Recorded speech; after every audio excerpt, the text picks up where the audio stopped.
There we go. Okay, we're all set now. So, hi, it's Bernie here with the Shut Up Show, and I'm so absolutely excited about the guest we have today. And before I introduce him, I just want to say that we're so sorry we can't have Phil on the show today due to technical difficulties. He had to leave.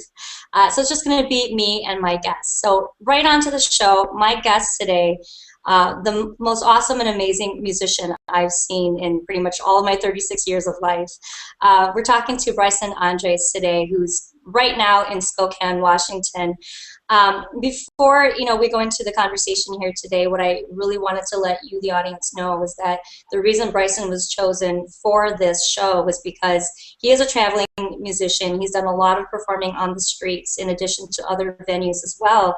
But there's this amazing element of fear, getting past fear. And we felt like the last couple of times we've been talking, the gist of everything that we've been talking about is how hard it is to move past fear emotionally and mentally as entrepreneurs and small business owners. So today we're going to ask Bryson about how he is able to move through fear and really kind of tell us, where he is, what he's up to, and really how he can help us bring home that whole topic to help other fellow entrepreneurs and small business owners like you. So Bryson, tell us a little bit about you. How long have you been playing music? What exactly do you do as a musician? And really kind of take us from where you started and where you are now. Well, I play the electric violin, and I started when I was 13 on acoustic violin. It was sixth grade. Is because of a girl. Her name is actually she has the same last name as you, so I'm kind of like, this could be a trap. But anyways, it's a weird story because it ties in with like family and music and whatnot. But to just like put it in a nutshell, it was violin at 13. I didn't know if I wanted to do it forever, but it was because my father, I never met him until I was 13, and he actually gave me my first violin. Anyways, I'm so nervous, Bernie. I'm so nervous. I don't like talking about myself, and It's all good. That's the whole point. That is exactly the whole point of this show, is to get raw, to get vulnerable, and to share our deepest and darkest secrets within reason, obviously, because the most important thing is what can we all take away from this lesson. So please, within your comfort level, share as much or little as you want as it's relevant to your story. I rant. I like really rant, so we could go on for an hour or more, and I don't know. But all right, I'll just talk, and then you can ask me questions. I think I work better that way. So, started violin, 13, sixth grade, because of a girl named Shin Zong, and I really liked her to the point where I'd follow her into the orchestra class because we had a, band or orchestra, or you could study in class. So I was like, I don't want to study in class, and I don't want to bang on drums. And the girl that I really liked was taking me up orchestra, and she's playing the violin. So it happened to be that my dad, that I haven't met since I was 1 year old, decided to be a part of my life, and he was like, hey, I want to be a part of your life. I will give you your first violin. I want to be there for you. So I was like, okay, that's cool. Now I can get to know my dad, and I can get to know this girl, and then I can make beautiful music, musical babies with her, and be like, yeah. And then she quit orchestra like that year. So I was stuck with like this violin. And keep in mind, I'm like 12 years old. I think like $5 is a lot of money. And it was $99 off of eBay violin. And I was like, oh my goodness, my dad just spent a whole crap load of money on me, and I never met this guy. This girl just quit the violin, and I really liked her, but dang, now I'm stuck with this instrument, and it's like, okay, I'd rather play violin and keep up with it instead of wasting my dad's money, So I started, after that, after sixth grade, it was like, okay, so I'm playing violin, I really like it, and that girl is totally out of my life now, and yeah, I just kept going with it because for one, it was really fun to me. It was really natural. And then by the time I went to the 10th grade, I decided maybe I should try to do a solo thing with it. So up until this point, I was playing classical music, but secretly on the side, I was doing like contemporary, like hip hop, rock, and stuff. So I had like in school in sixth grade, they teach you how to hold it and how to bow it and how to read music. But for the technical stuff, you need private lessons. Like to get really good, you need private lessons, and our family didn't have that. So what I'd do is I'd stay at home and I'd practice for, I don't know, a couple hours every day, just because I enjoyed it. And then I came to the point where I was like, hey, maybe I'm good enough to take this and do a show with it, or do like a solo performance with it. So what I did was, in the 10th grade, there was this Battle of the Schools event, right? And I was like, oh man, I'm not gonna join that. There's bands going, and there's like people that are way awesome going, and a violin is like, nah, violin, what? That's so nerdy. It's so lame. And I was like, yeah, maybe not. So I skipped the auditions, totally skipped it, and I was actually practicing during lunch because I was practicing during lunch. I was practicing during lunch, and a woman comes up to me and she's like, "You're really good." And I was like, "Oh, thank you." And she's like, "You know what? You should join the Battle of the Bands. This is your audition right now. I'm running the auditions." I'm like, "Oh crap! I didn't know I was performing in front of the audition woman." So, anyways, I did Battle of the Schools, Battle of the Bands, and I won. And I didn't think I was gonna win. I was just doing it because it was like whatever. And it was me up against a whole band, and it was me up against all of these other entertainers, dancers, bands, and everything. And I think from that moment on, I thought maybe, just maybe I could make this into a career. Maybe I could, you know, actually make money off of violin. But then, like, reality set in, and I thought about it, and I was like, well, if you think about it, violinists in Alaska, there's bunch of violinists in Alaska, and um, from what I've heard is that most violinists, most people in symphonies and orchestras, of course they do the orchestra thing, but then they have to support it with another job usually, or teaching private lessons. And I didn't, to me, I did the whole orchestra thing. I did, I played in the symphony and I did all that, and I didn't want to just sit down in a chair all day. I I was like, I love playing music with others, but then again, I want to be a soloist. So it was either play acoustic violin on the streets, or be in the orchestra and just sit down and wither away. I don't want to say that. I don't want to say evil things like that, because people in orchestras are awesome. It's just, for me, it's not. But in my mindset at the time, I thought, I don't want to look back 10 years or 15 years from that point and realize I've been sitting in a chair for that long and I haven't been anywhere. So I was only playing like acoustic, like hip hop, like doing little riffs and stuff. And then one of my favorite artists, Imogen Heap, she, during, what was it, my junior year of high school, I saw her looping her vocals for, I'm not quite sure who it was. It was like a television show. And what she did was she sampled her vocals, and she'd tap on something, and then she'd sample it and make it into this huge arrangement. And I was so impressed. I didn't know she could do that. I didn't know that was possible. Back then, I was like, man, I wish people would play contemporary music with me, but everybody's doing classical. So I'd be the only one playing contemporary music. But then when I saw Imogen, I was like, oh my goodness.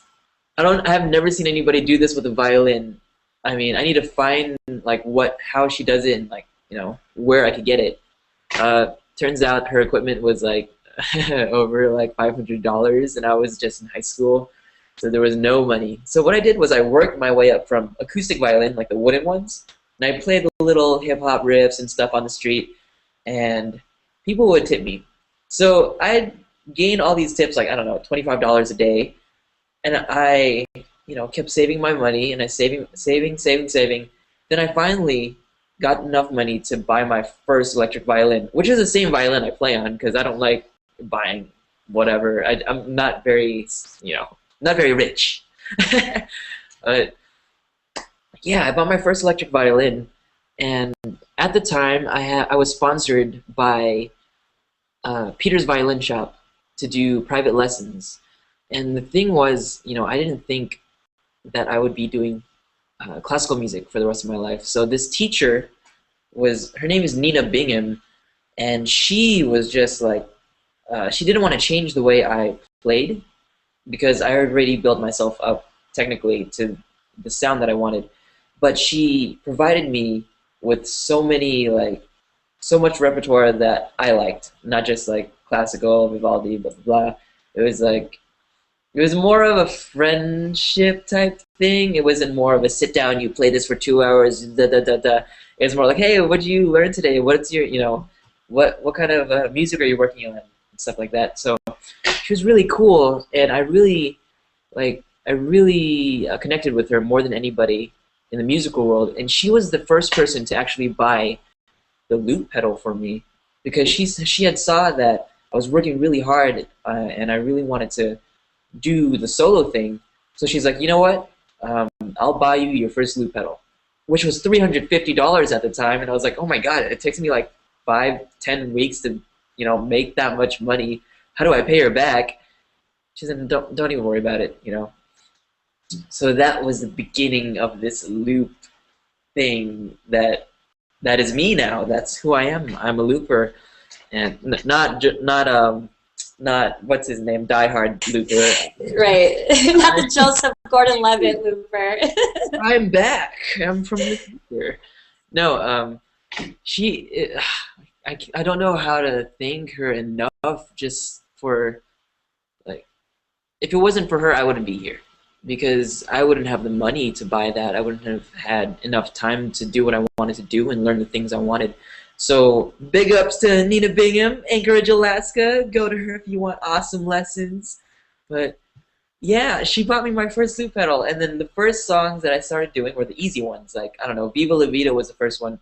If you search on YouTube, like Bryson. Honey, I have listened to like every cover you've done, basically. Okay, so any song. I mean, and I know you do more than just like the top 40s and the mainstream hits, but any song that I pretty much, even if I didn't listen to the radio, I probably have heard it. You've probably played it, and you've played it beautifully, by the way. Oh, thank you. So we'll make sure that we let people know about your YouTube channel later to check it out. But I think this is a really good place then for us to pause for a second because there are oh my God, there are a million things that I want to follow up and ask.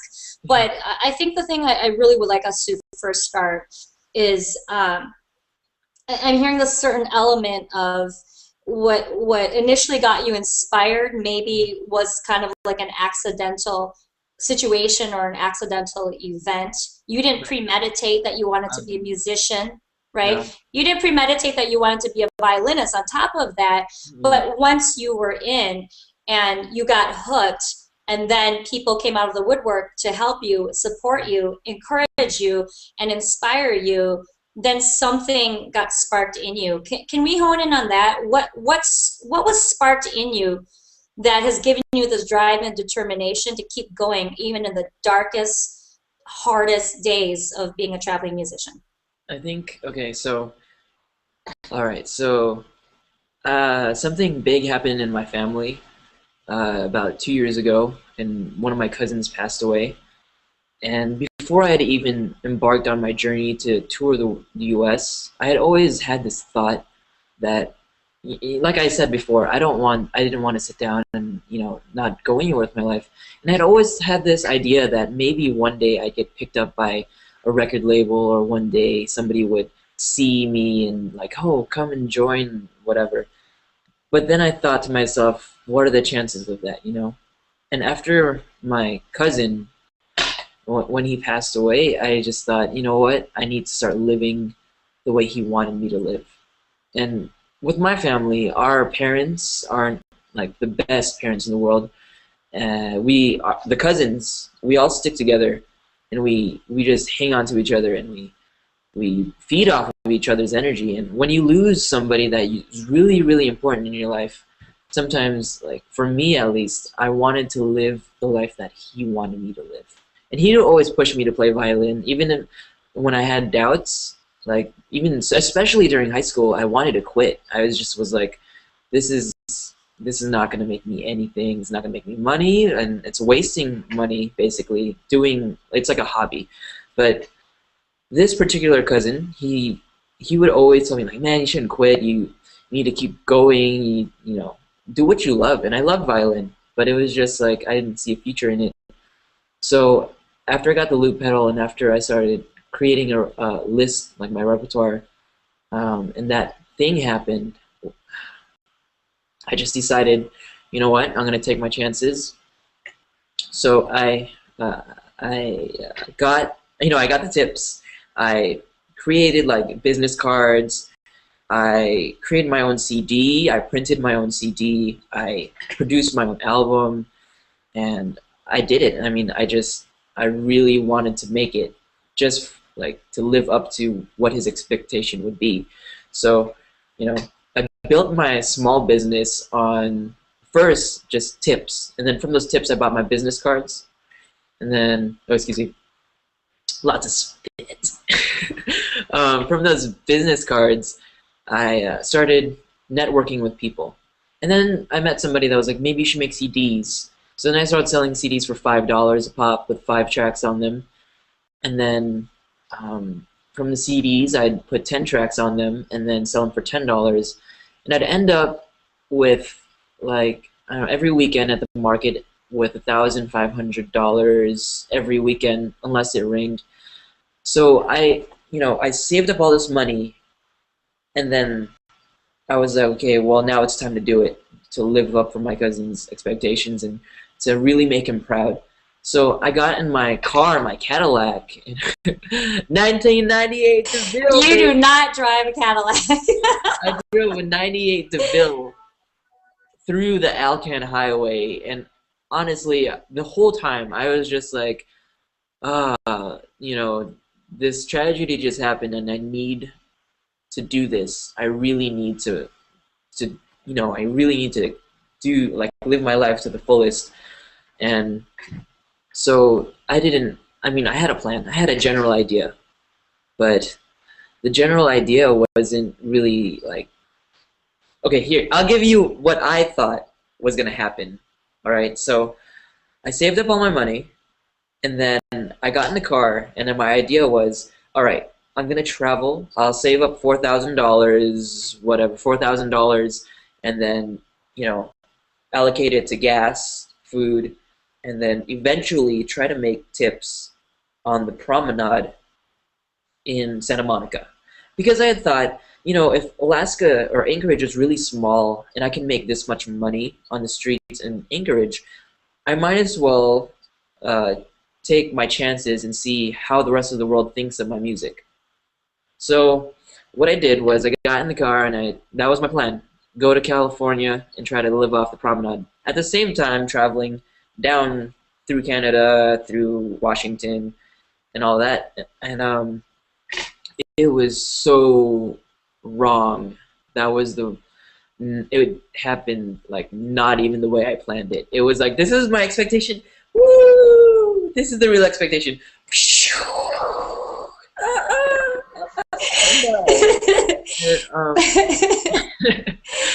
But before you finish, because I really do like that story. Before we finish that point, there must have been a certain element, though, of now that I've messed up and I would never, ever, ever do that again. I'm smarter now, right? I'm wiser as a result, and there are things that I know now. There's a way I would do it this time, and now when I go back, it's going to be much better. And I'm pretty sure you probably have had many fails and many mistakes before you finally got it right. Right. That sound pretty accurate? And a bit of luck, actually, lots of luck. Yeah. So this is the one I really want to talk about, and I know that this really hits close to home for you too. I know you have a lot of different types of performances that you do. I've watched you on stage in Manila. Well, not in person. I wish I was in person. My God. I've watched you perform a duet with an amazing violinist in the Philippines. Yeah. I have watched you in your living room or wherever you were playing covers. And then I've also seen you on the street again through YouTube, because that's where I found you. Yeah. And you've talked about how the street is really where you feel the most, I guess if you want to call it, level of fulfillment or gratification, maybe the most excitement. Kind of tell us a little about that. Why? Why? It's probably the scariest of all of the ones I explained. So give us a background as to why that's the most exciting for you and why you really kind of thrive off of that type of experience. Okay, so remember how I told you that I was in the orchestra? So what it was when I was in the orchestra, I'd sit down, and then I didn't like that lifestyle. So then I joined a like a collaborative called Collaboscope. It was like a hip hop group, and we played in bars. And I wasn't 21 yet. I'm only 22. Anyways, we played in bars, and then I tried that lifestyle. But then I tried doing the solo thing, like in the room and playing violin. And then I took it to the streets. And then when I took it to the streets, I realized that it's not. I didn't feel happy in bars playing with musky people rubbing against you. I didn't feel happy sitting down in a chair. But when I was on the streets, I felt like, oh my goodness, like people can just walk by and I won't even care because I love playing violin now. And people that stop by and actually listen and tip, it's like they're just regular people, they're doing their own thing, they're walking by, they're doing their thing, their regular grind. And then when they see you play, they just stop and they watch. And it's like that's so awesome. That is so awesome. My music actually made somebody stop and listen. And I'm not trying to get it like attention, like watch me, watch me. I'm just out there to be like, hey, this is my music. If you like it, stop by, maybe tip me. You can walk by, I don't care. I'm just gonna play. And then in the bars, it's more like, sweaty, like, oh, I'm gonna play music, and then all the people are just gonna be like, ah, really loud and obnoxious. But on the streets, like, people have this thing where they're like, okay, maybe I should tip, maybe I should, I don't know, or maybe I should like say hi to him, but I'm scared. So it's really fun to watch people and how they react to my music. I mean, I love playing, but I also love watching people like kind of get scared, like, oh, okay, maybe, okay, bye. And then there's some people that are like, oh my God, I love you. And it's like the best place to meet people, and I really wanted to meet people. I really wanted to travel. So the best place to do it is on the streets. If you want to be cultured, you go on the streets and you meet all kinds of people. I mean, New York, I went there for like a wedding, and then I just walked along the streets and saw the street musicians, and I was like, wow, this is crazy because in New York, it's totally different than in LA, and then in Alaska, it's totally different than all of these places. So I just really wanted to be cultured, and I really wanted to talk to as many people and hear as many stories as I could. So once they connected with my music, it was like they connected with my music, then they'd come up to me and talk to me, and then I get to know them. And then sometimes I'd share experiences with them, and sometimes they'd share experiences with me. So then maybe I could learn from them, from their experiences. And you can't do that at a bar. You can't do that while you're sitting down in the orchestra. So yeah. Right. No, I completely agree with you. And I also saw the video, of course, no surprise by now. I also saw the video of you in I think it was also Spokane. Maybe it was another day though, and a little boy came up to you after one of your performances, and it was really sweet. It sounded like he was asking you, how do I know which instrument to go for? Like, if I'm going to do this in school, how do I know what to commit to? Which one will I enjoy the most? And you said something along the lines of, it doesn't really matter what instrument you choose. You'll be good if you play from the heart. Right. That's okay. Exactly right. And I remember that. So tell us a little bit more about that. I mean, I feel like not only is there a certain level of drive and determination because there is a cause for you to be a musician, whether it was the death of your family, whether it was maybe somebody when you were younger told you weren't ever going to be good enough or amount to anything. It could also be because, you were raised in a maybe not so privileged family, so maybe you didn't have those type of resources. But there's also this element of what you're able to give back through your music. So can you kind of touch on that a little bit? Like, what inspires you, and what is it about music that you're able to inspire other people that really, makes you feel this certain level of excitement and fulfillment doing it? So much to talk about in that small. Oh my goodness. All right. Oh my gosh, I'm so embarrassed. I don't really talk about myself this much. Like, I really don't. That's the point. That is exactly the point, honey. So. Okay, just ask me one question at a time because I could. You know me. Okay, so yeah, so let's You know, I really like the story about the boy, and you know, Uh-huh. I'm sure you remember like pretty much every Oh yeah, I interaction you remember have. that. So what the advice you gave to that boy, I'm sure you've given it a million times, and I'm You sure you know? will again. Where does that come from? Where did that advice come from? And what are you really trying to leave with kids like that in giving them advice like that? Well, the thing is, uh, people don't really talk to me very often, and sometimes, like whenever they do talk to me, it's usually not about things like this. Children usually don't come up to me and ask me questions, so I rarely get to give my advice to the youths. And that at that moment during that video, I didn't even know he was recording or whatever, but this kid, he really like it seemed like he really wanted to play something, like play a violin or play whatever instrument, but he really didn't understand like why he would do it, or he didn't really, I don't know. But the whole point I was trying to make was, I mean, for me at least, when I played violin, I didn't play because people like my grandparents forced me to play. You were totally right when you said that people were not wanting me to play violin when I started, and those people were actually my grandparents, and I lived with my grandparents. And so I decided, I don't care.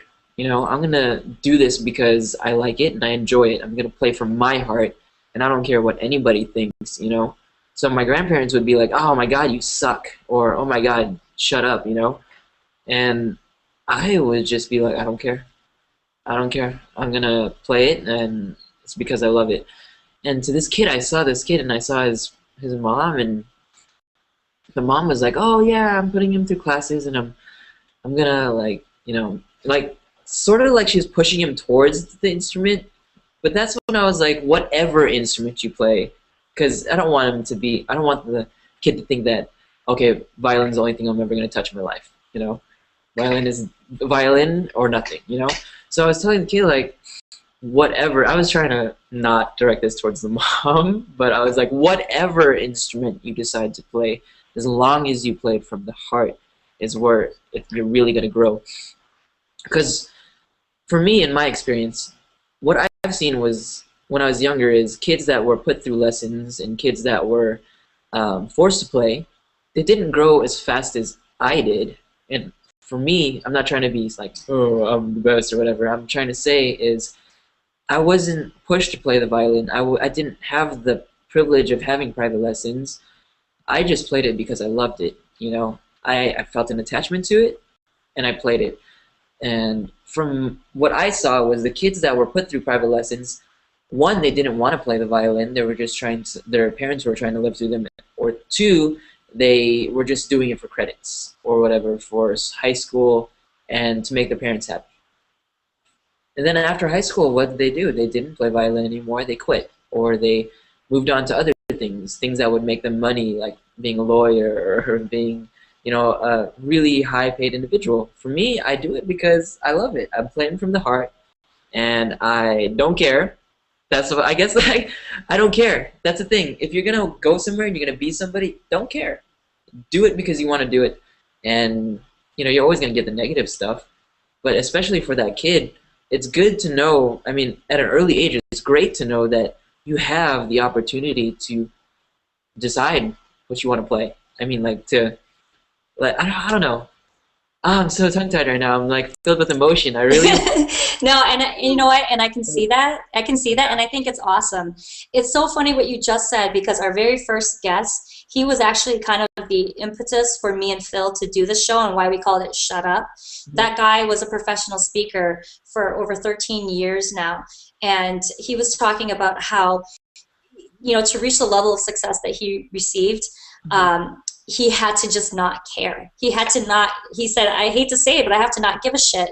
Because if I take what people say in a very positive light and I only take the good, then that's not giving me enough criticism to get better. But then if I take the negative criticism and then I feel bad about it, then that holds me back from being good. He's like, you just have to kind of not care about Yeah, what everybody says and thinks about you, and you just have to care about what really does matter to you. And for you, it sounds like the art, and even the science, if you will, of music, and how music can touch people and how music can heal. You didn't say this, but in everything you just said up until this point, I've been hearing the word healing, like in the back of my head. I feel like music helped you to heal. Music helps the people that you play for to heal. And through the healing process, it sounds like, in a lofty way, it will make the world a better place. I mean, does that sound pretty accurate in terms of like why you do it?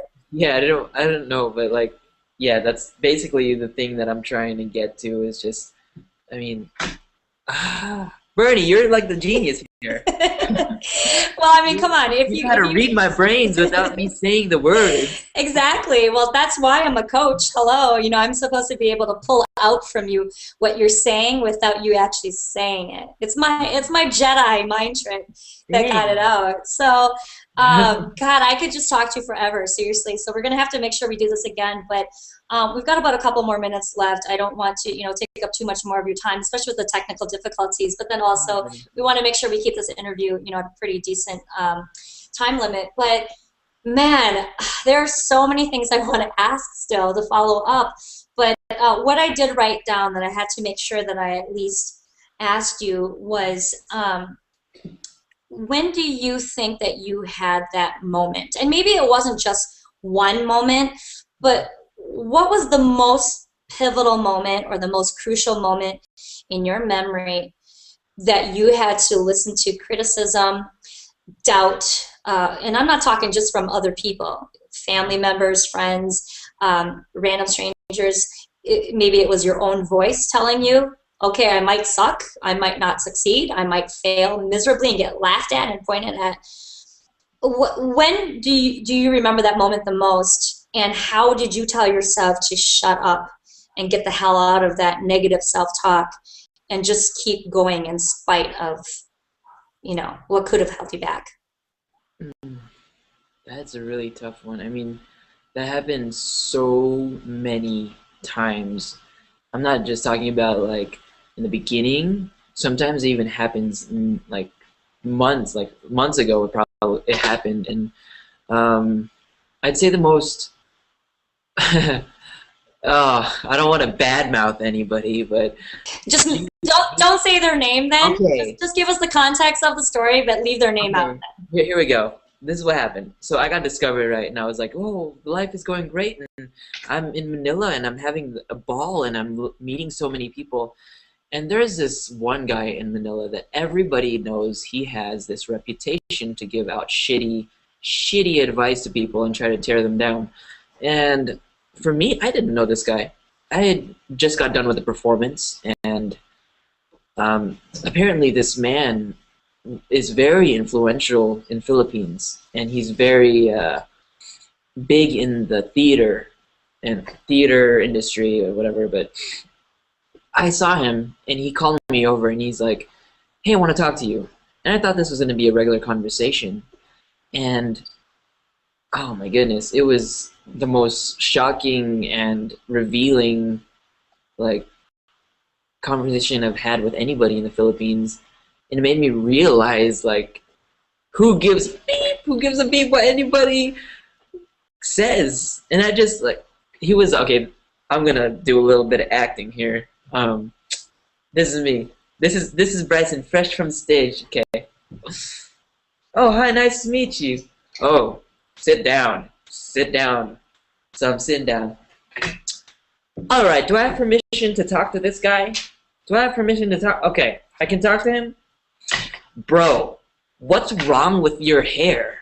Why is your hair like that? Bro, and your glasses? Your glasses are so big. They're so big. I can't see your eyes. And the eyes are the key to the soul, man.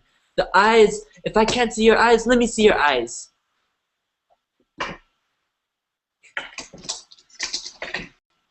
You have beautiful eyes. Why don't you... I know why. Those glasses, they're a gimmick. I know. Those are gimmicks. That's his gimmicks, okay? Alright.